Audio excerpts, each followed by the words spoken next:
नमस्कार दोस्तों, स्वागत है आपका हमारे चैनल हक से हिंदी में। चैनल को सब्सक्राइब करें और बेल आइकन दबाना न भूलें ताकि अगली वीडियो का नोटिफिकेशन सबसे पहले आप तक पहुंचे। चलिए दोस्तों, अब शुरू करते हैं आज का वीडियो। आज हम बात करने जा रहे हैं चोखू भगत और बेचन चौधरी की। चोखू भगत और बेचन चौधरी में 3 पीढ़ियों से अदावत चली आती थी। कुछ डांड मेंढ का झगड़ा था। उनके परदादाओं में कई बार खून खच्चर हुआ। बाप दादाओं के समय से मुकदमेबाजी शुरू हुई। दोनों कई बार हाईकोर्ट तक गए। लड़कों के समय में संग्राम की भीषणता और भी बढ़ी, यहां तक कि दोनों ही अशक्त हो गए। पहले दोनों इसी गांव में आधे आधे के हिस्सेदार थे। अब उनके पास उस झगड़ने वाले खेत को छोड़कर एक अंगुल जमीन न थी। भूमि गई, धन गया, मान मर्यादा गई, लेकिन वह विवाद ज्यों का त्यों बना रहा। हाईकोर्ट के धुरंधर नीतिज एक मामूली सा झगड़ा तय न कर सके। इन दोनों सज्जनों ने गांव को 2 विरोधी दलों में विभक्त कर दिया था। एक दल की भंग बूटी चौधरी के द्वार पर छनती, तो दूसरे दल के चरस गांजे के दम भगत के द्वार पर लगते थे। स्त्रियों और बालकों के भी 2 दल हो गए थे। यहां तक कि दोनों सज्जनों के सामाजिक और धार्मिक विचारों में भी विभाजक रेखा खिंची हुई थी। चौधरी कपड़े पहने सत्तू खा लेते और भगत को ढोंगी कहते। भगत बिना कपड़े उतारे पानी भी न पीते और चौधरी को भ्रष्ट बतलाते। भगत सनातन धर्मी बने तो चौधरी ने आर्य समाज का आश्रय लिया। जिस बजाज, पंसारी या कुंजड़े से चौधरी सौदे लेते, उसकी ओर भगत जी ताकना भी पाप समझते थे और भगत जी की हलवाई की मिठाइयां, उनके ग्वाले का दूध और तेली का तेल चौधरी के लिए त्याज्य थे। यहां तक कि उनके आरोग्यता के सिद्धांतों में भी भिन्नता थी। भगत जी वैद्य के कायल थे, चौधरी यूनानी प्रथा के मानने वाले। दोनों चाहे रोग से मर जाते, पर अपने सिद्धांतों को न तोड़ते। जब देश में राजनैतिक आंदोलन शुरू हुआ, तो उसकी भनक उस गांव में आ पहुंची। चौधरी ने आंदोलन का पक्ष लिया, भगत उनके विपक्षी हो गए। एक सज्जन ने आकर गांव में किसान सभा खोली। चौधरी उसमें शरीक हुए, भगत अलग रहे। जागृति और बढ़ी, स्वराज्य की चर्चा होने लगी। चौधरी स्वराज्यवादी हो गए, भगत ने राजभक्ति का पक्ष लिया। चौधरी का घर स्वराज्यवादियों का अड्डा बन गया, भगत का घर राजभक्तों को क्लब बन गया। चौधरी जनता में स्वराज्यवाद का प्रचार करने लगे। मित्रे, स्वराज्य का अर्थ है अपना राज। अपने देश में अपना राज हो, वह अच्छा है कि किसी दूसरे का राज हो। जनता ने कहा, अपना राज हो वह अच्छा है। चौधरी, तो यह स्वराज्य कैसे मिलेगा? आत्मबल से, पुरुषार्थ से, मेल से, एक दूसरे से द्वेष करना छोड़ दो। अपने झगड़े आप मिलकर निपटा लो। एक शंका, आप तो नित्य अदालत में खड़े रहते हैं। चौधरी, हां, पर आज से अदालत जाऊं तो मुझे गौहत्या का पाप लगे। तुम्हें चाहिए कि तुम अपनी गाढ़ी कमाई अपने बाल बच्चों को खिलाओ और बचे तो परोपकार में लगाओ। वकील मुख्तारों की जेब क्यों भरते हो? थानेदार को घूस क्यों देते हो? अमलों की चिरौरी क्यों करते हो? पहले हमारे लड़के अपने धर्म की शिक्षा पाते थे, वह सदाचारी, त्यागी, पुरुषार्थी बनते थे। अब वह विदेशी मदरसों में पढ़कर चाकरी करते हैं, घूस खाते हैं, शौक करते हैं, अपने देवताओं और पितरों की निंदा करते हैं, सिगरेट पीते हैं, साल बनाते हैं और हाकिमों की घोड़धरिया करते हैं। क्या यह हमारा कर्तव्य नहीं है कि हम अपने बालकों को धर्मानुसार शिक्षा दें? जनता, चंदा करके पाठशाला खोलनी चाहिए। चौधरी, हम पहले मदिरा को छूना पाप समझते थे, अब गांव गांव और गली गली में मदिरा की दुकानें हैं। हम अपनी गाढ़ी कमाई के करोड़ों रुपए गांजे शराब में उड़ा देते हैं। जनता, जो दारू भांग पिए उसे डांट लगानी चाहिए। चौधरी, हमारे दादा बाबा छोटे बड़े सब गाढ़ागजी पहनते थे। हमारी दादियां नानियां चरखा काता करती थीं। सब धन देश में रहता था। हमारे जुलाहे भाई चैन की वंशी बजाते थे। अब हम विदेश के बने हुए महीन रंगीन कपड़ों पर जान देते हैं। इस तरह दूसरे देश वाले हमारा धन ढो ले जाते हैं। बेचारे जुलाहे कंगाल हो गए। क्या हमारा यही धर्म है कि अपने भाइयों की थाली छीनकर दूसरों के सामने रख दें? जनता, काढ़ा कहीं मिलता ही नहीं। चौधरी, अपने घर का बना हुआ गाढ़ा पहनो, अदालतों को त्यागो, नशेबाजी छोड़ो, अपने लड़कों को धर्म कर्म सिखाओ, मेल से रहो। बस यही स्वराज्य है। जो लोग कहते हैं कि स्वराज्य के लिए खून की नदी बहेगी, वे पागल हैं।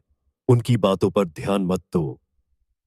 जनता ये सब बातें चाव से सुनती थी। दिनों दिन श्रोताओं की संख्या बढ़ती जाती थी। चौधरी के सब श्रद्धा भाजन बन गए। भगत जी भी राजभक्ति का उपदेश करने लगे।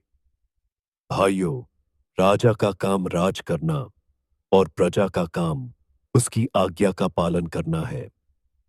इसी को राजभक्ति कहते हैं और हमारे धार्मिक ग्रंथों में हमें इसी राजभक्ति की शिक्षा दी गई है। राजा ईश्वर का प्रतिनिधि है। उसकी आज्ञा के विरुद्ध चलना महान पातक है। राजविमुख प्राणी नरक का भागी होता है। एक शंका, राजा को भी तो अपने धर्म का पालन करना चाहिए। दूसरी शंका, हमारे राजा तो नाम के हैं, असली राजा तो विलायत के बनिए महाजन हैं। तीसरी शंका, बनिए धन कमाना जानते हैं, राज करना क्या जाने। भगत, लोग तुम्हें शिक्षा देते हैं कि अदालतों में मत जाओ, पंचायतों में मुकदमे ले जाओ, लेकिन ऐसे पंच कहाँ हैं जो सच्चा न्याय करे, दूध का दूध और पानी का पानी कर दे। यहां मुंह देखी बातें होंगी। जिनका कुछ दबाव है उनकी जीत होगी, जिनका कुछ दबाव नहीं है वह बेचारे मारे जाएंगे। अदालतों में सब कार्रवाई कानून पर होती है। वहां छोटे बड़े सब बराबर हैं। शेर बकरी एक घाट पर पानी पीते हैं। दूसरी शंका, अदालतों का न्याय कहने को ही है। जिसके पास बने हुए गवाह और दांव पेंच खेले हुए वकील होते हैं उसी की जीत होती है। झूठे सच्चे की परख कौन करता है? हां, हैरानी अलबत्ता होती है। भगत, कहा जाता है कि विदेशी चीजों का व्यवहार मत करो। यह गरीबों के साथ घोर अन्याय है। हमको बाजार में जो चीज सस्ती और अच्छी मिले वह लेनी चाहिए, चाहे स्वदेशी हो या विदेशी। हमारा पैसा सेंध में नहीं आता है कि उसे रद्दी फद्दी स्वदेशी चीजों पर फेंकें। एक शंका, अपने देश में तो रहता है, दूसरों के हाथ में तो नहीं जाता। दूसरी शंका, अपने घर में अच्छा खाना न मिले तो क्या विजातियों के घर का अच्छा भोजन खाने लगेंगे? भगत, लोग कहते हैं लड़कों को सरकारी मदरसों में मत भेजो। सरकारी मदरसों में न पढ़ते तो आज हमारे भाई बड़ी बड़ी नौकरियां कैसे पाते, बड़े बड़े कारखाने कैसे बना लेते। बिना नई विद्या पढ़े अब संसार में निर्वाह नहीं हो सकता। पुरानी विद्या पढ़कर पत्र देखने और कथा बांचने के सिवाय और क्या आता है? राजकाज क्या पट्टी पोथी बांचने वाले लोग करेंगे? एक शंका, हमें राजकाज नहीं चाहिए। हम अपनी खेती बाड़ी ही में मग्न हैं, किसी के गुलाम तो नहीं। दूसरी शंका, जो विद्या घमंडी बना दे उससे मूर्ख ही अच्छा। नई विद्या पढ़कर तो लोग सूट बूट, घड़ी छड़ी, है नटकोट लगाने लगते हैं और अपने शौक के पीछे देश का धन विदेशियों की जेब में भरते हैं। ये देश के द्रोही हैं। भगत, गांजा शराब की ओर आजकल लोगों की कड़ी निगाह है। नशा बुरी लत है, इसे सब जानते हैं। सरकार को नशे की दुकानों से करोड़ों रुपए साल की आमदनी होती है। अगर दुकानों में न जाने से लोगों की नशे की लत छूट जाए तो बड़ी अच्छी बात है। वह दुकान पर न जाएगा तो चोरी छिपे किसी न किसी तरह दूने चौगुने दाम देकर सजा काटने पर तैयार होकर अपनी लत पूरी करेगा। तो ऐसा काम क्यों करो कि सरकार का नुकसान अलग हो और गरीब रैयत का नुकसान अलग हो, और फिर किसी किसी को नशा खाने से फायदा होता है। मैं ही एक दिन अफीम न खाऊं तो गांठों में दर्द होने लगे, दम उखड़ जाए और सर्दी पकड़ ले। एक आवाज, शराब पीने से बदन में फुर्ती आ जाती है। एक शंका, सरकार अधर्म से रुपया कमाती है, यह उचित नहीं। अधर्मी के राज में रहकर प्रजा का कल्याण कैसे हो सकता है। दूसरी शंका, पहले ने दारू दारू पिलाकर पागल बना दिया, लत पड़ी तो पैसे की चचाट हुई। इतनी मजदूरी किसको मिलती है कि रोटी कपड़ा भी चले और दार शराब भी उड़े। या तो बाल बच्चों को भूखों मारो या चोरी करो, जुआ खेलो और बेईमानी करो। शराब की दुकान क्या है, हमारी गुलामी का अड्डा है। चौधरी के उपदेश सुनने के लिए जनता टूटती थी। लोगों को खड़े होने की जगह भी न मिलती।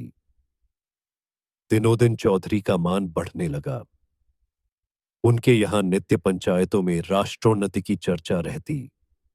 जनता को इन बातों में बड़ा आनंद और उत्साह होने लगा। उनके राजनैतिक ज्ञान की वृद्धि होने लगी। वह अपना गौरव और महत्व समझने लगे। उन्हें सत्ता का अनुभव होने लगा। निरंकुशता और अन्याय पर अब उनकी तैयारियां चढ़ने लगी। उन्हें स्वतंत्रता का स्वाद मिला। घर की रुई, घर का सूत, घर का कपड़ा, घर का भोजन, घर की अदालत, न पुलिस का भय, न अमला की खुशामद, सुख और शांति से जीवन व्यतीत करने लगे। कितनों ही ने नशेबाजी छोड़ दी और सद्भावों की एक लहर सी दौड़ने लगी। लेकिन भगत जी इतने भाग्यशाली न थे। जनता को दिनों दिन उनके उपदेशों से अरुचि होती जाती थी। यहां तक कि बहुधा उनके श्रोताओं में पटवारी, चौकीदार, मुदर्रिस और इन्हीं कर्मचारियों के मित्र के अतिरिक्त और कोई न होता था। कभी कभी बड़े हाकिम भी आ निकलते और भगत जी का बड़ा आदर सत्कार करते। जरा देर के लिए भगत जी के आंसू पोंछ जाते, लेकिन क्षण भर का सम्मान आठों पहर के अपमान की बराबरी कैसे करता। जिधर निकल जाते उधर ही उंगलियां उठने लगती। कोई कहता खुशामदी टट्ट है, कोई कहता खुफिया पुलिस का भेदी है। भगत जी अपने प्रतिद्वंद्वी की बड़ाई और अपनी लोक निंदा पर दांत पीस पीस कर रह जाते थे। जीवन में यह पहला ही अवसर था कि उन्हें सबके सामने नीचा देखना पड़ा। चिरकाल से जिस कुल मर्यादा की रक्षा करते आए थे और जिस पर अपना सर्वस्व अर्पण कर चुके थे, वह धूल में मिल गई। यह दाहमय चिंता उन्हें एक क्षण के लिए चैन न लेने देती। नित्य समस्या सामने रहती कि अपना खोया हुआ सम्मान क्यों कर पाऊं, अपने प्रतिपक्षी को क्यों कर पददलित करूं, कैसे उसका गरूर तोहूं। अंत में उन्होंने सिंह को उसी की मात में पछाड़ने का निश्चय किया। संध्या का समय था। चौधरी के द्वार पर एक बड़ी सभा हो रही थी। आसपास के गांव के किसान भी आ गए। हजारों आदमियों की भीड़ थी। चौधरी उन्हें स्वराज्य विषयक उपदेश दे रहे थे। बार बार भारत माता की जय जयकार की ध्वनि उठती थी। एक ओर स्त्रियों का जमाव था। चौधरी ने अपना उपदेश समाप्त किया और अपनी जगह पर बैठे। स्वयं सेवकों ने स्वराज्य फंड के लिए चंदा जमा करना शुरू किया कि इतने में भगत जी न जाने किधर से लपके हुए आए और श्रोताओं के सामने खड़े होकर उच्च स्वर में बोले, भाइयों, मुझे यहां देखकर अचरज मत करो। मैं स्वराज्य का विरोधी नहीं हूं। ऐसा पतित कौन प्राणी होगा जो स्वराज्य का निंदक हो, लेकिन इसके प्राप्त करने का वह उपाय नहीं है जो चौधरी ने बताया है और जिस पर तुम लोग लट्ट हो रहे हो। जब आपस में फट और रार है, पंचायतों से क्या होगा? जब विलासिता का भूत सिर पर सवार है, तो नशा कैसे छूटेगा? मदिरा की दुकानों का बहिष्कार कैसे होगा? सिगरेट, साबुन, मोजे, बनियान, अंधी, तंजेब से कैसे पिंड छूटेगा? जब रोब और हुकूमत की लालसा बनी हुई है, तो सरकारी मदरसे कैसे छोड़ोगे? विधर्मी शिक्षा की बेड़ी से कैसे मुक्त हो सकोगे? स्वराज लेने का केवल एक ही उपाय है, और वह आत्मसंयम है। यही महौषधि तुम्हारे समस्त रोगों को समूल नष्ट करेगी। आत्मा को बलवान बनाओ, इंद्रियों को साधो, मन को वश में करो। तुम में भ्रातृभाव पैदा होगा, तभी वैमनस्य मिटेगा, तभी ईर्ष्या और द्वेष का नाश होगा, तभी भोग विलास से मन हटेगा, तभी नशेबाजी का दमन होगा। आत्मबल के बिना स्वराज्य कभी उपलब्ध न होगा। स्वयं सेवा सब पापों का मूल है। यही तुम्हें अदालतों में ले जाता है, यही तुम्हें विधर्मी शिक्षा का दास बनाए हुए हैं। इस पिशाच को आत्मबल से मारो और तुम्हारी कामना पूरी हो जाएगी। सब जानते हैं, मैं 40 साल से अफीम का सेवन करता हूं। आज से मैं अफीम को गौ रक्त समझता हूं। चौधरी से मेरी 3 पीढ़ियों की अदावत है। आज से चौधरी मेरे भाई हैं। आज से मुझे या मेरे घर के किसी प्राणी को घर के कते सूत से बुने हुए कपड़े के सिवाय और कुछ पहनते देखो, तो जो दंड चाहो दो। बस मुझे यही कहना है, परमात्मा हम सबकी इच्छा पूरी करे। यह कहकर भगत जी घर की ओर चले कि चौधरी दौड़कर उनके गले से लिपट गए। 3 पुश्तों की अदावत एक क्षण में शांत हो गई। उस दिन से चौधरी और भगत साथ साथ स्वराज्य का उपदेश करने लगे। उनमें गाढ़ी मित्रता हो गई और यह निश्चय करना कठिन था कि दोनों में जनता किसका अधिक सम्मान करती है।